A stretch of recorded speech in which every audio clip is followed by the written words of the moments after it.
often seen as the kings of Europe's forests, as a symbol of masculinity and strength. But that is not the whole story. Red deer has so much more. They are vulnerable, social, and surprisingly adaptable. Their lives are full of twists and turns, defeats and victories.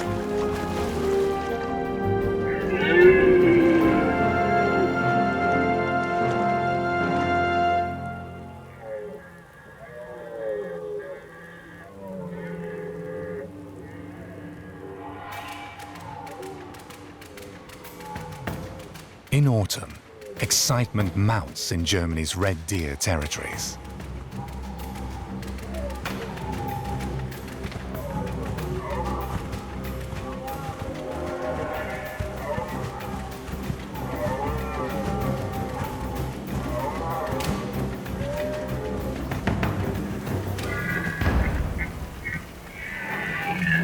Clearings turn into rutting arenas, where the biggest stags compete to be crowned the most impressive of them all.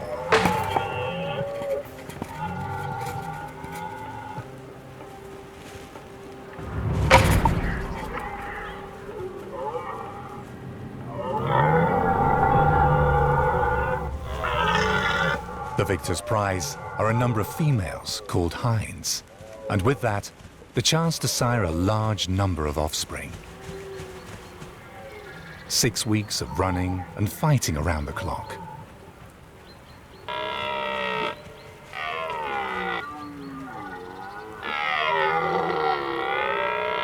The lone big bulls often perform right to the point of exhaustion, though strength and stamina are only secondary.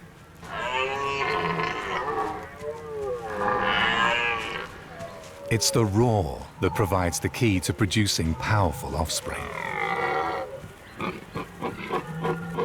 Deer hinds recognize the fitness of a stag without needing to see him. A deep bass has the best prospects.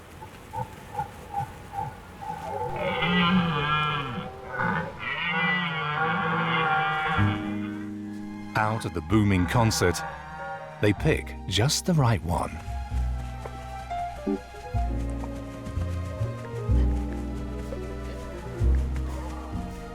To achieve this, females must analyze up to 10,000 roars per night. It's the female that has the final choice. If she's not convinced, he stands no chance.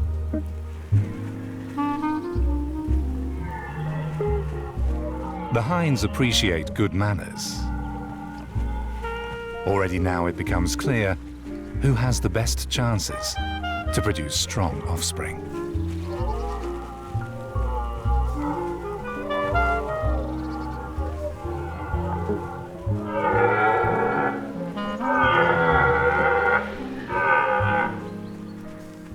If he accepts her rules, and the optics, chemistry, and tone are all found to be acceptable, it can all happen quickly.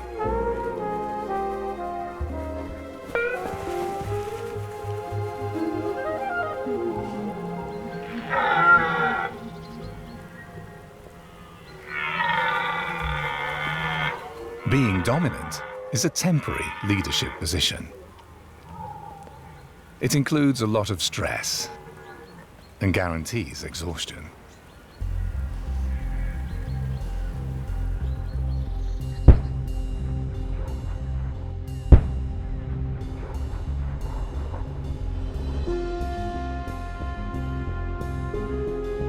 This red deer rut takes place on a military training area in eastern Germany.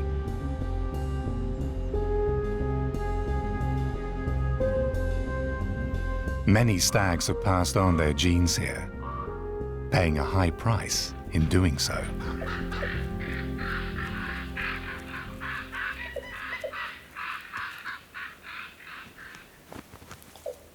Common ravens are often the first to find them.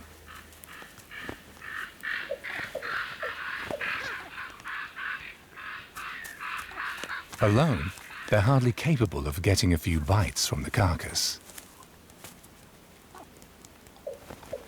The conspicuous behavior of the birds is intentional.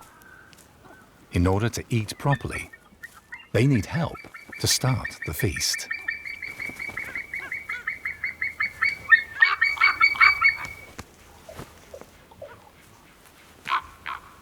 The plan works. The white-tailed eagle has a much stronger bill and is a welcome guest at the raven party.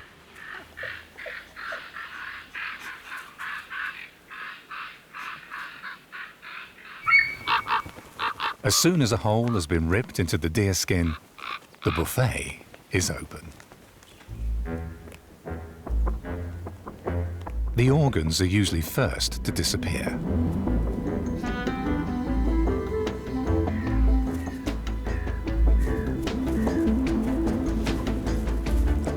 Wolves are also not long in coming.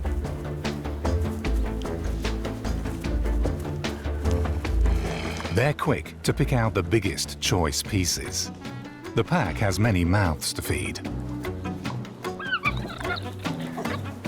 As long as they are there, the others must bide their time.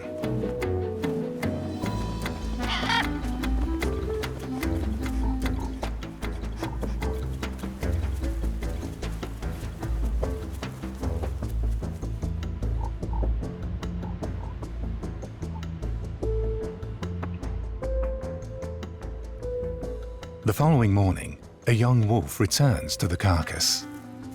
It knows eagles and ravens can devour the leftovers in no time.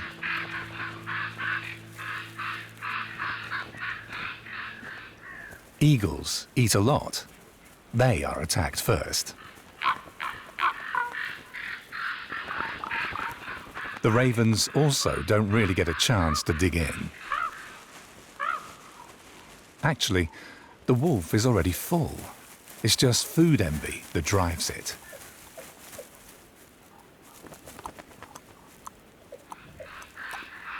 The eagle is gone, but the ravens will stay for as long as there's anything left to scavenge from the skeleton.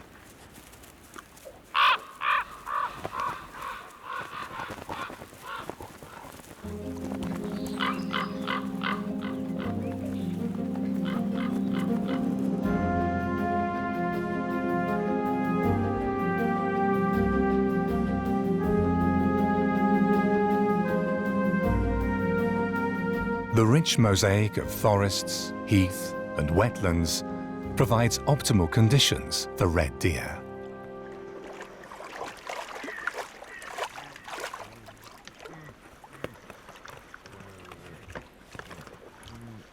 Playfully, two wannabe top dogs imitate the fights of the big stags. It's still an awkward, almost careful maneuvering. At around 6 years of age, stags can lay claim to their leadership roles. A long way to go.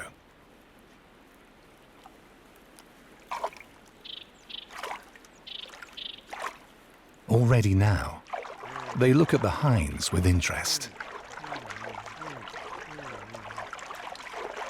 One of the two, so it seems, even challenges a big stag. Broadside presentation to look as big as possible, made to impress. The royal stag, with 12-point antlers, pays him little attention. He just wants his piece.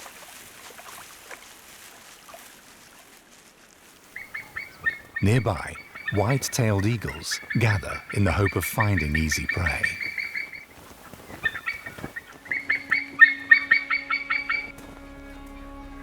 Here, there's always something to find.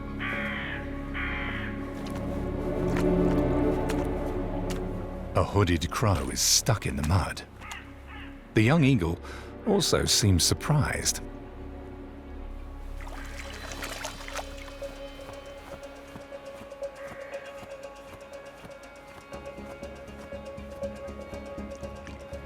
The crow fights. Its plumage is soaked. Slowly, its energy wanes.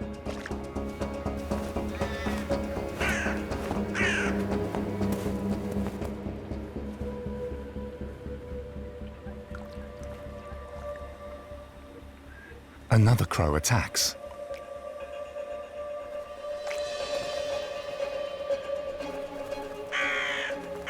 Then something surprising happens.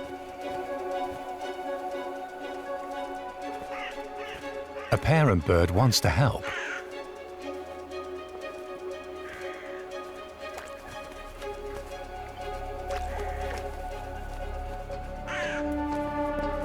Others try to distract the much larger eagle. But it does not lose focus.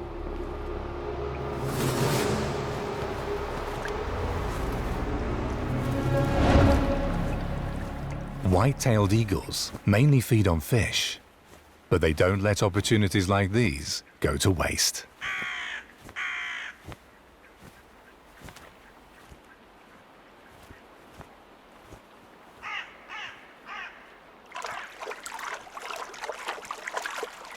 The ponds are a refuge for a lot of wildlife.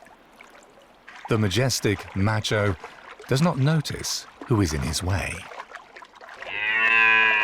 He roars at the wrong opponent. A case of mistaken identity, and clearly of too much testosterone.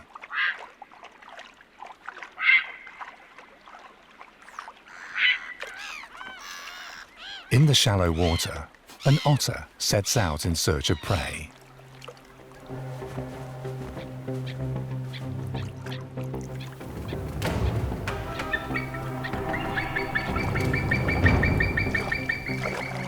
Again, the eagles are there.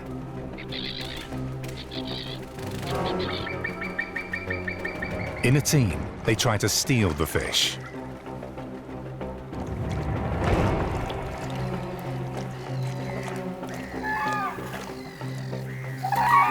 Briefly, the eagle is distracted, and the otter seizes the chance.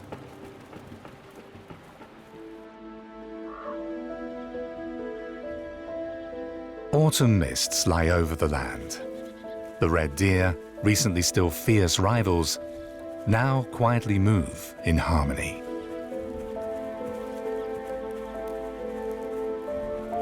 Stags form so-called bachelor herds.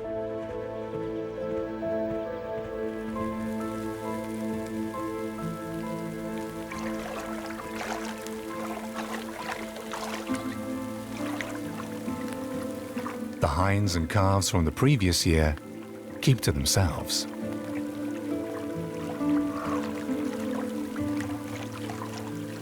Winters are getting milder. The deer in these wetlands find good grazing all year round.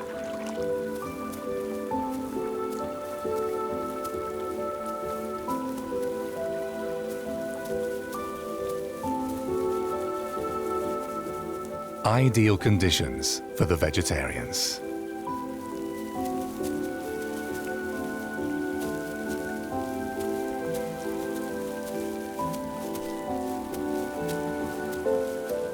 If the water doesn't freeze, fish eaters like the great egret can also get through the cold season successfully.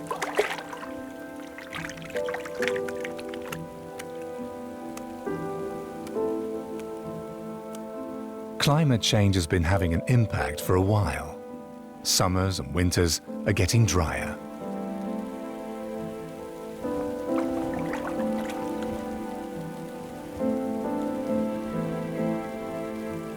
If snow does fall, it does not remain for long.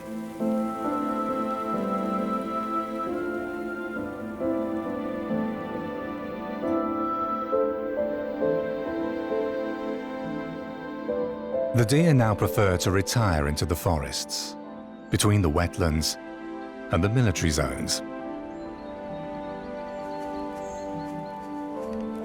They wander undisturbed through the pine trees. If food becomes scarce, they're able to reduce their metabolism to save precious energy. Fresh snow makes their paths visible.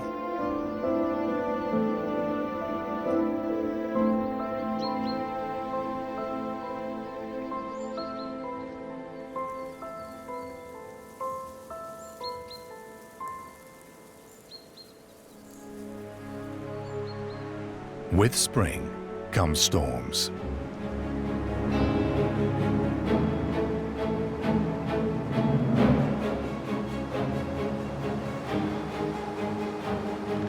The pines are often not able to withstand strong gusts of wind.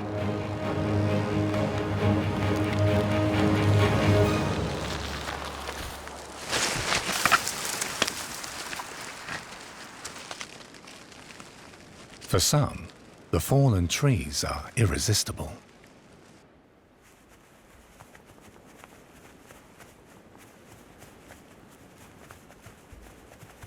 Deer prefer feeding on grasses and fresh herbs, which are scarce in winter.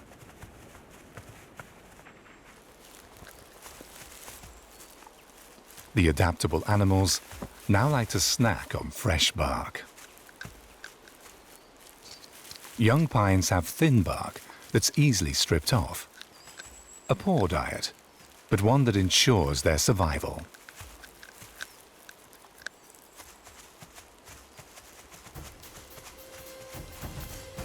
Towards the end of winter, the red deer suddenly lose a part of their manliness. Proud antler bearers become bold deer for a while. The loss is the beginning of an astonishing phenomenon. Once a year, the deer grow a new set of antlers.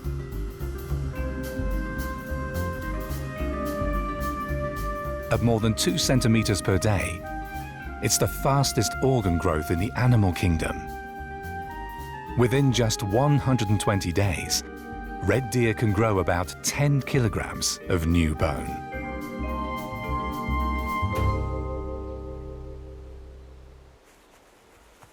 From this point, it will still take several months before the extravagant headdress comes to its intended use.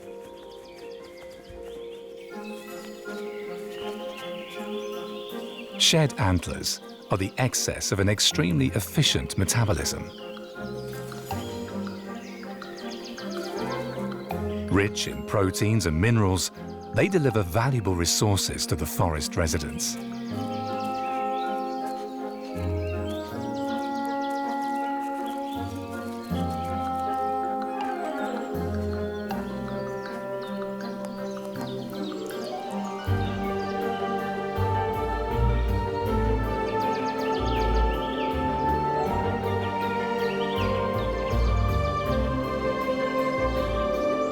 In spring, blueberry bushes carpet the nutrient-poor sandy soils.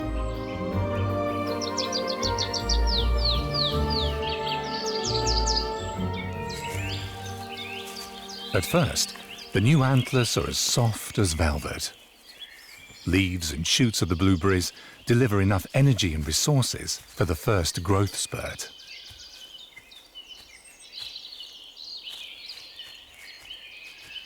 During these times, the bachelors lay the foundation for their strength and fitness, and hence their success with the females.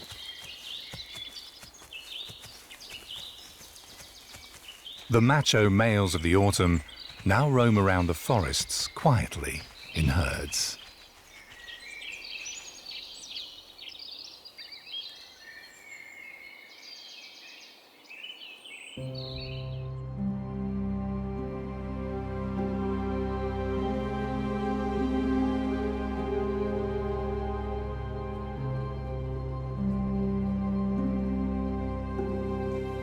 Only at night do the deer venture out into the open. They feel safe in the forests, but good grazing areas often lie near settlements. In spring, there is no threat from humans. The hunting season hasn't yet begun.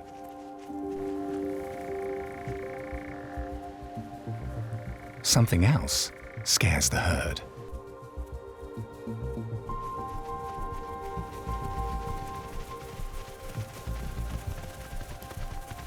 It's a young wolf.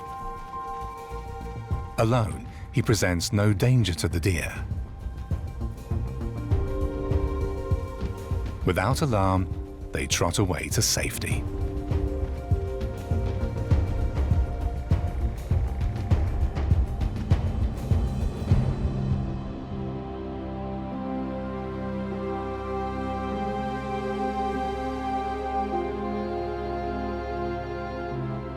Red deer are not necessarily forest dwellers. They can find their way in many different habitats.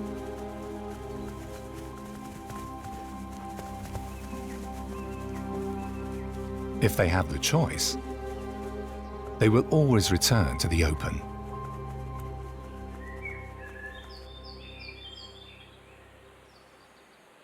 Outside the mating season, males and females go different paths. If groups of females happen to meet velvet stags, they all behave as though nothing has happened. For all of them, the search for food is now the priority.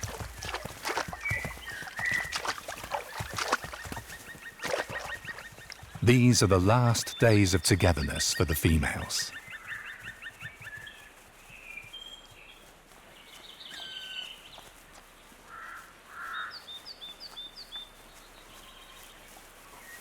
In early May, when they've almost lost their winter coat, the hinds get more and more secretive.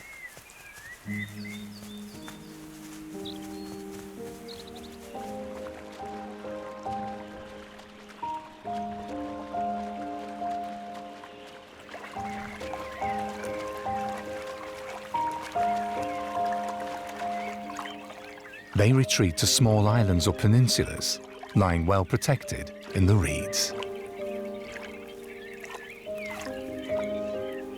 A week before giving birth, the prospective mother already checks the birth site.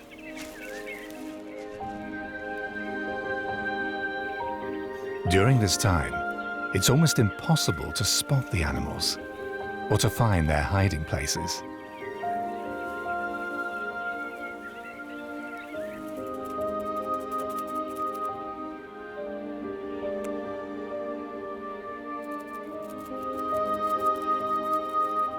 Nothing leaves the reed beds.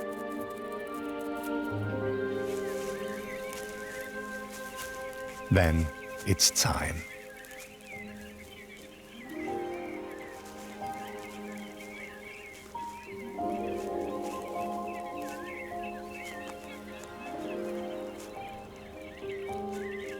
If this mother is a high-ranking hind, this island could be hosting the start of the tale of a future top dog.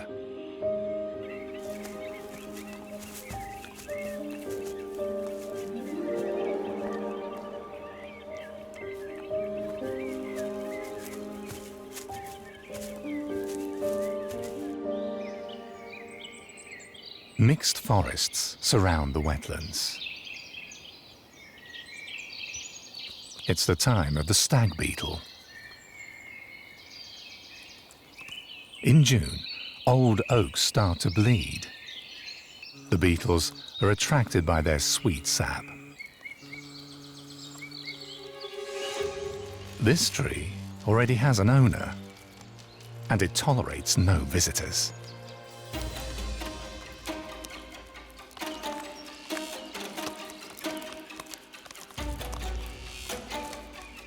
The landlord tries to take out its rival.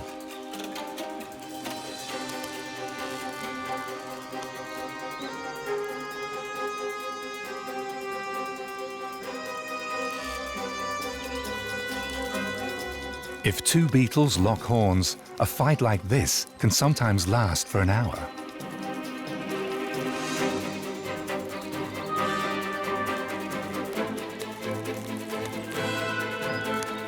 In the end, the winner is the one sitting a little higher up.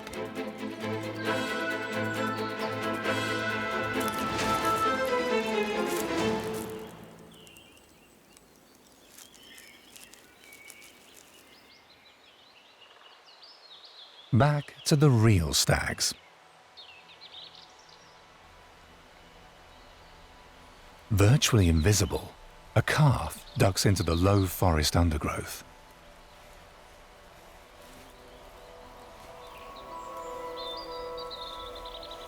All its senses are alert. For hours it remains here, motionless, with ears pinned back and eyelids rigid, outlasting the pesky irritants. Its heart rate increases if older animals are in hearing range. But even now, it doesn't move.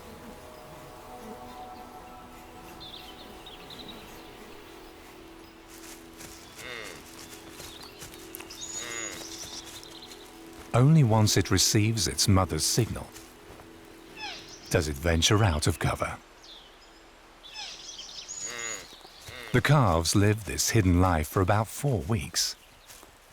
High-ranking hinds suckle their male offspring more regularly and for longer than young females. Those with strong mothers have a better chance of climbing higher up the deer hierarchy.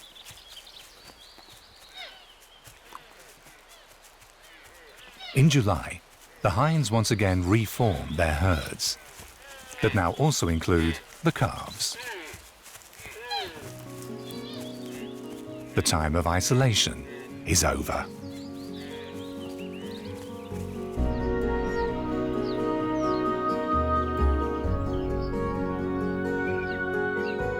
This habitat is man-made. Even today, coal mining plays a role in shaping some of the east of Germany.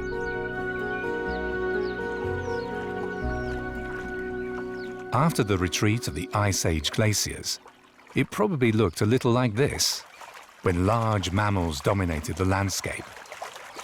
Steppe bison, aurochs, and red deer.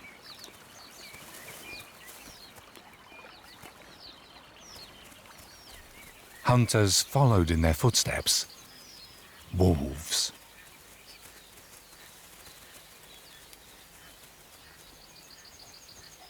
It was from here that they once again managed to spread into Western Europe.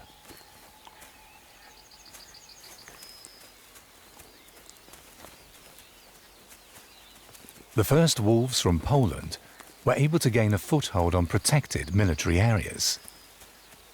Today, there are about 13 packs in the region.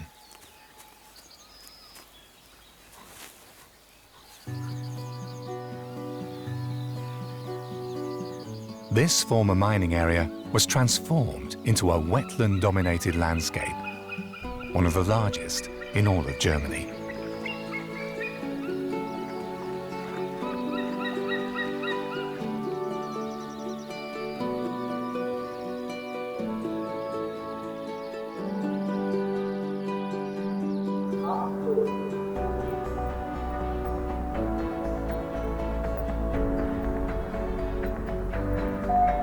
Coal is still being mined here.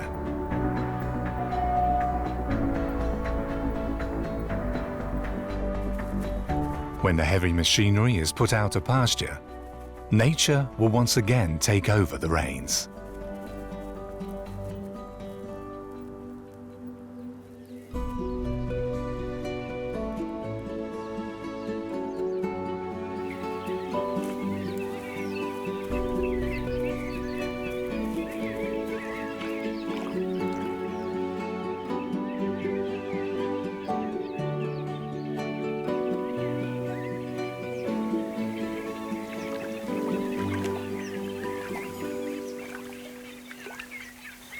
Many deer species around the world inhabit large floodplains that support habitat mosaics. Depending on the season and their needs, the animals can choose between forests, dense reed beds, or more open areas. Just like here, in Germany's Far East, with its 1,000 lakes, ponds, and marshy meadows.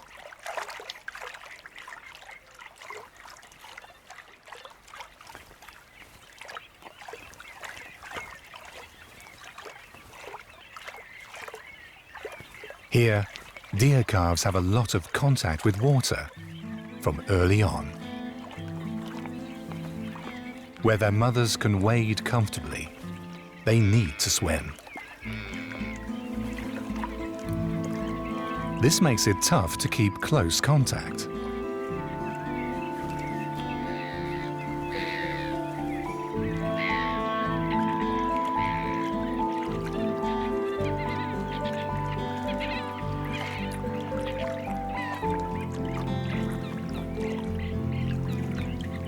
for a moment.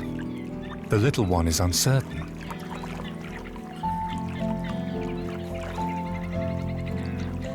The females in the herd collectively keep an eye on their offspring. None is left behind.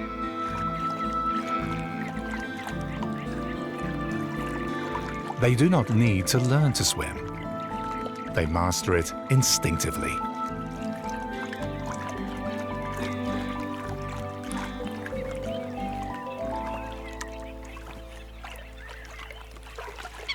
On hot days, these marshes resemble tropical swamps.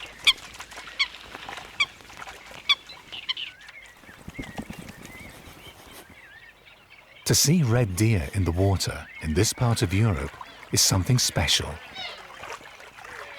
In Central Asia, probably the ancestral home of this species, many relatives spend their lives in reed beds and water-dominated lowlands.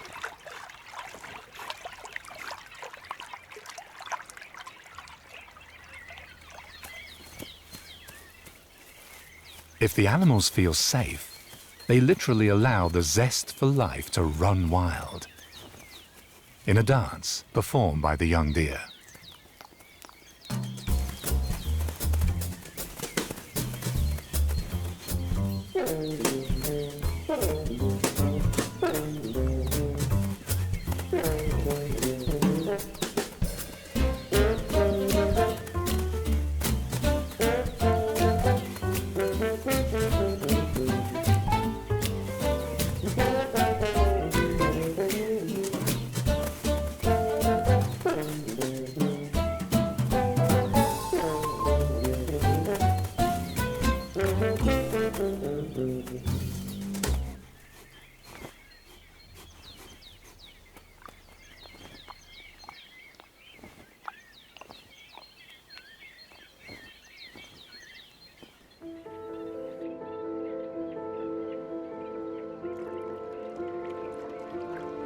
Towards the end of the day, the hinds once again gravitate to the ponds.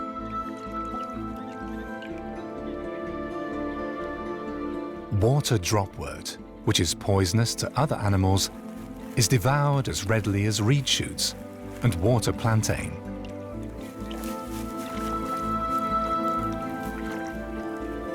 Red deer have a long menu to choose from. It can include up to 80% of the plants in one area.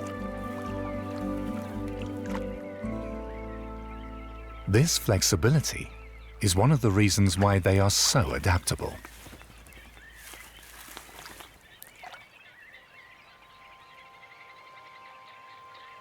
Where vegetarians thrive, predators will arrive sooner or later.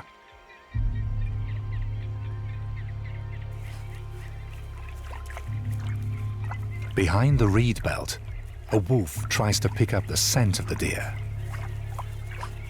He's a scout.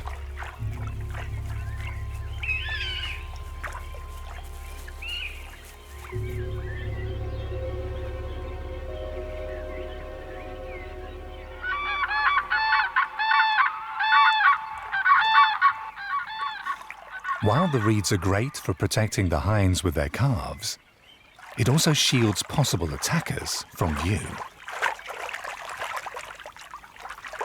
The mothers are nervous.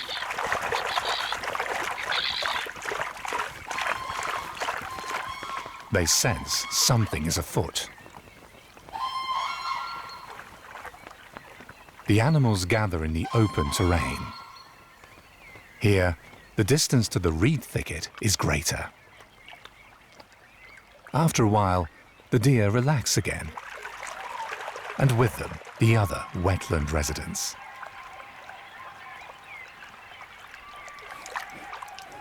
Right then, it happens.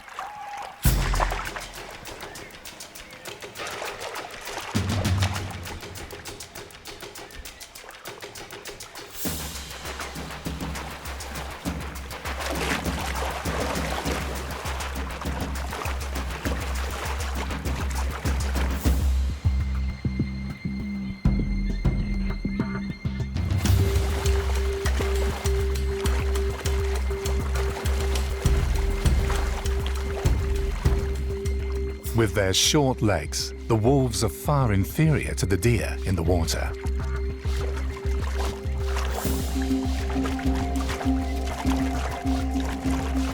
Here, they are no longer able to follow scents easily. Their most reliable orientation on land.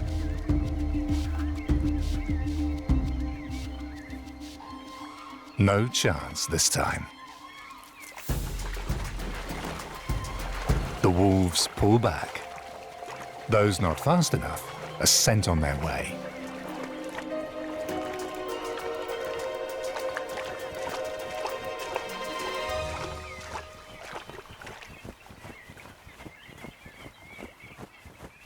Things don't always end this well.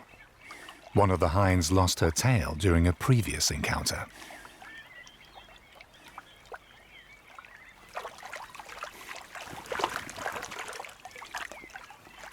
Deer can never feel completely safe.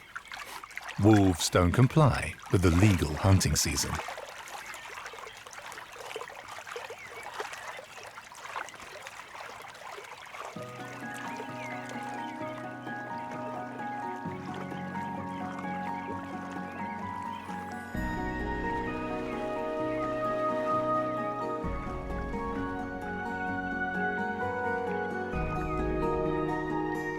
Almost nothing has remained totally natural in this part of Germany. For centuries, humans have had an impact here, often dramatically so.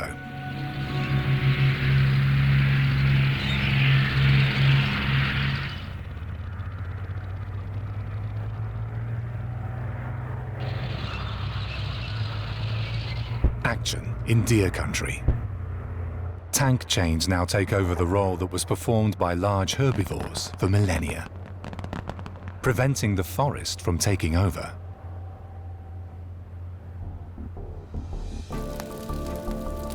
Not just by constantly tearing up the ground cover.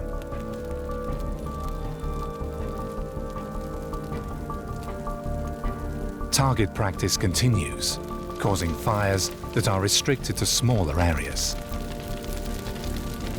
Special fire guards prevent the greater spread of the flames, while the maneuvers are still going on.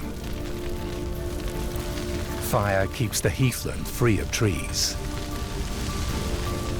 They are set in this region as part of the conservation management plans.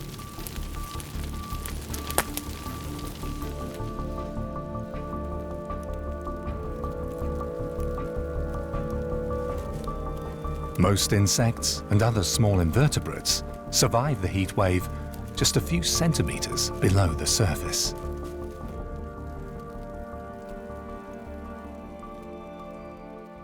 After the flames die, life returns.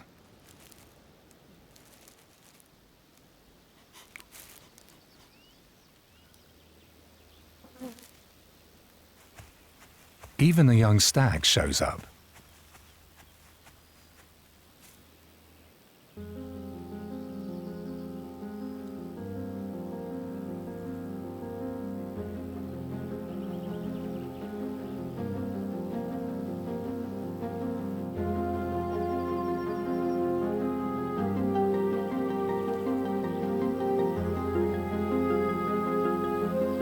After less than 3 months, most of what the fire caused is no longer visible. Sandy barriers act to restrict the spread of fires.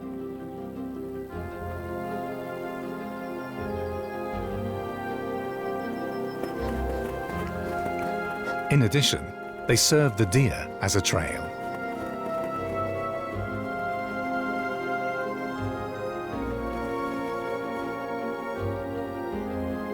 Sporadic burning promotes diversity.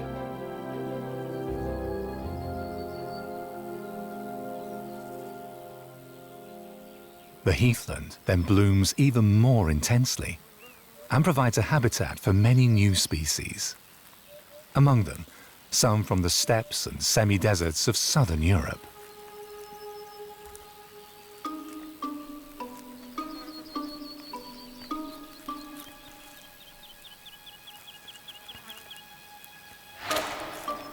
A breath of deadly exoticism lies in the air when a mantis hunts a grasshopper.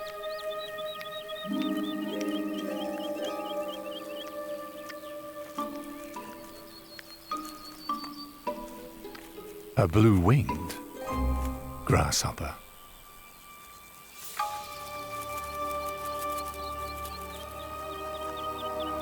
Carefully, a male descends onto the clearly larger female. He stands a good chance of surviving the mating, if she's not hungry. But careful. Make a wrong move, and it's all over for him.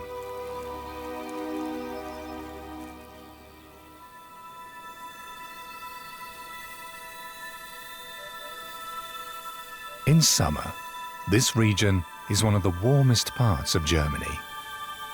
In wind-protected depressions, temperatures easily reach 40 degrees Celsius.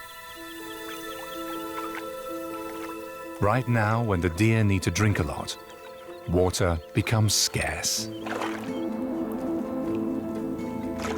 The last pools dry out, turning into muddy holes. At least they provide a chance to cool off. But soon, it will only be enough for just one animal.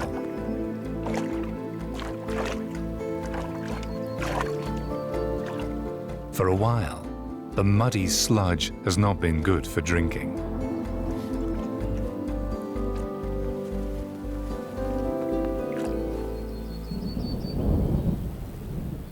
Storm clouds don't automatically bring rain. A number of consecutive dry summers have literally dried out the region.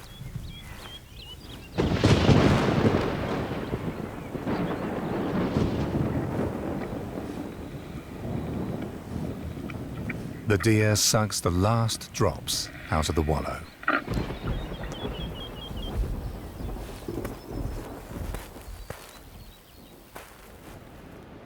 Finally, after weeks of drought, clouds close in.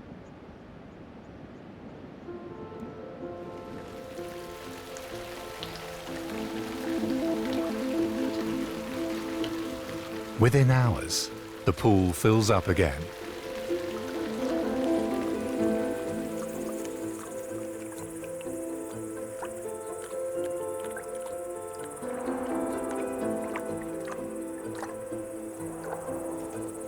Humid days follow the dry heat.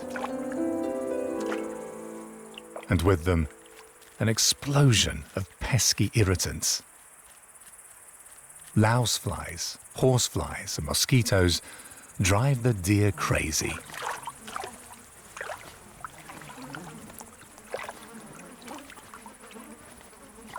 Only one thing offers any defense. Constant movement.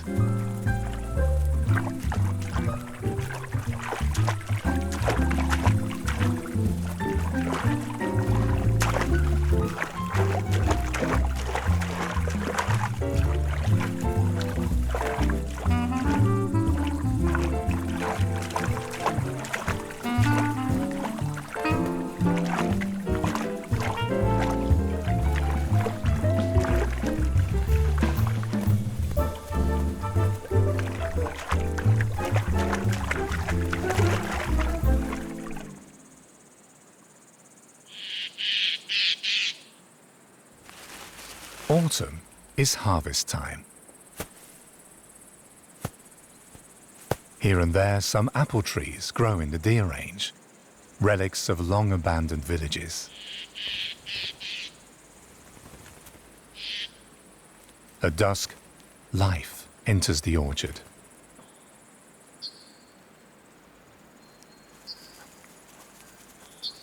The harvest is rich, and the apples sweet. Everyone takes as much as they can.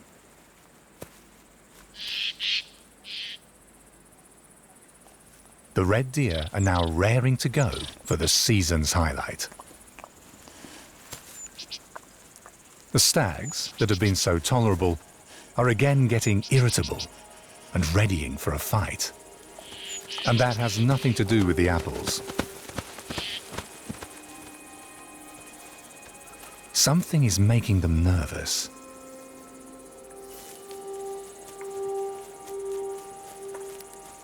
Two young wolves take their siesta in the old orchards and enjoy the fruit.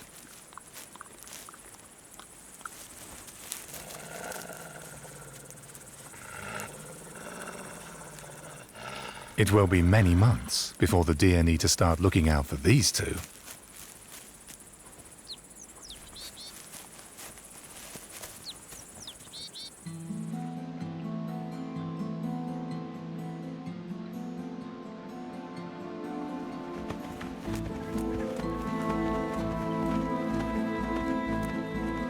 The hinds are also becoming more tense,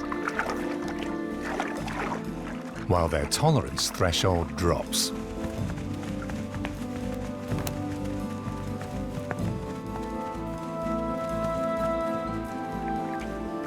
They only have a few days of calm remaining, a calm before the storm.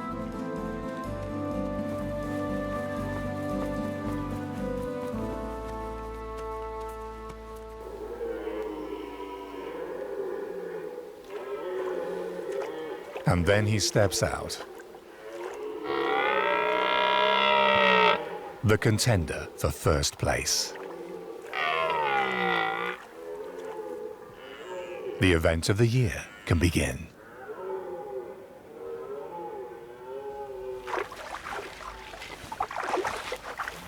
The revved-up macho hardly knows what to do with all his energy.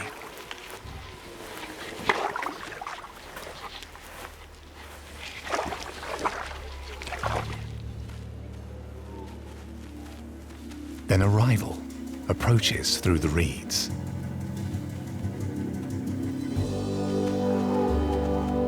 He's an imposing and well-matched challenger.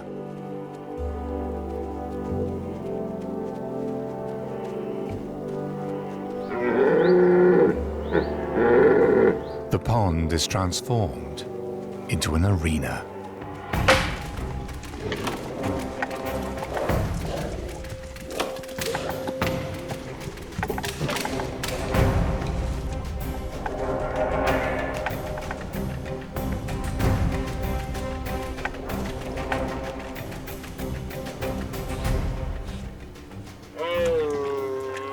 Spectators are guaranteed. The highest-ranking hind in the herd always gets the first choice.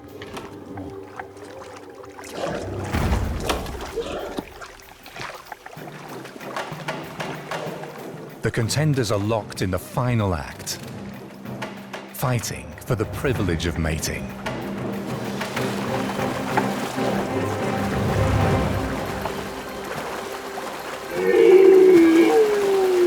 To be the top dog on the range.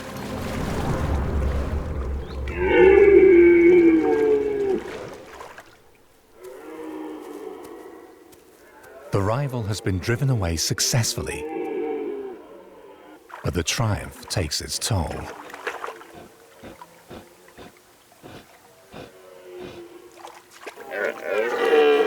A young stag senses his chance.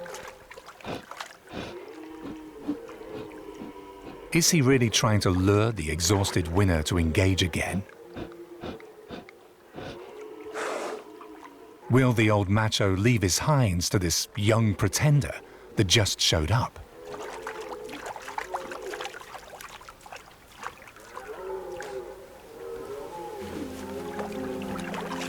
Never. The lack of respect spurs him into action.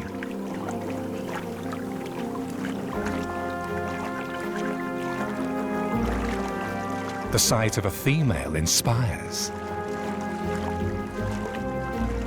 Parallels to us humans? Mere coincidence.